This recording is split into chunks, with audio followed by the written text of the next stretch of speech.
Dans la continuité des 48 heures de l'agriculture urbaine, Jardiversité a ouvert ses portes aux Reuséens et Reuséennes ce samedi 24 mai. L'intérêt, c'est de faire connaître une fois de plus le Jardiversité, qui est le lieu de travail des jardiniers de la ville de Rezé, lieu de stockage du matériel, lieu où l'on trouve les serres de Rezé et lieu aussi de potager test, où l'on fait pousser toutes sortes de légumes adaptés à notre région. L'intérêt, donc, c'est de faire venir le maximum de Reuséens pour faire connaître un peu plus ce lieu magnifique.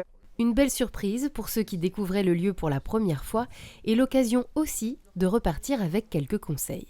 Il y a plein de belles choses à voir et c'est insoupçonné en fait dans le centre-ville de Rezé, quoi. Je suis venue chercher surtout des conseils pour lutter contre les pucerons, les petits insectes ravageurs. Je connaissais certaines pratiques, comme par exemple le savon noir en pulvérisation. On a découvert les propriétés de l'ortie pour fortifier les plantes. Cette activité, je la fais depuis 13 ans et j'ai pu voir au fil des années vraiment l'évolution. C'est vrai qu'au début, les gens étaient un petit peu étonnés qu'il y ait des cours pour apprendre à faire son potager. Et après, c'est un peu rentré dans les esprits finalement, avec de plus en plus de gens qui ont envie de mettre les mains dans la terre. Ça part du loisir, du plaisir, mais au-delà de ça, de la fierté aussi de produire certains légumes par soi-même. Pour cette fête de la nature, plusieurs ateliers étaient dispersés dans les espaces de Jardiversité pour faire de la pédagogie autour du jardinage.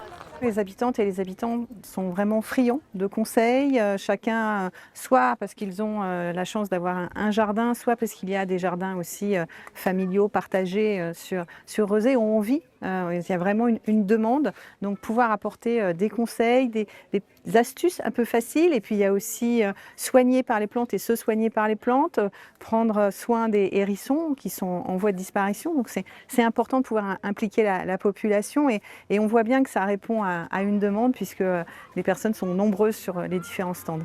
Justement, l'atelier de sensibilisation à la protection du hérisson était l'occasion d'en apprendre un peu plus sur ce petit animal qu'on trouve parfois dans son jardin.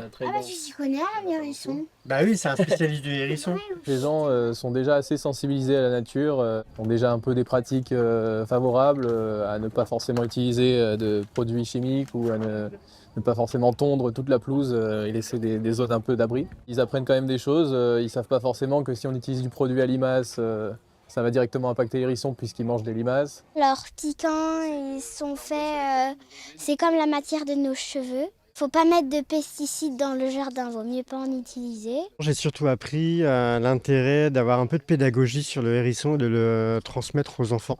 Ça peut être très intéressant, notamment moi qui travaille en école. Ça m'a permis de voir qu'on pouvait faire des ateliers avec les enfants. L'art et la culture étaient aussi au programme de la journée, ateliers d'aquarelle pour les enfants et spectacle déambulatoire de la compagnie Mycélium pour continuer de découvrir la faune et la flore présentes en ville tout en s'amusant.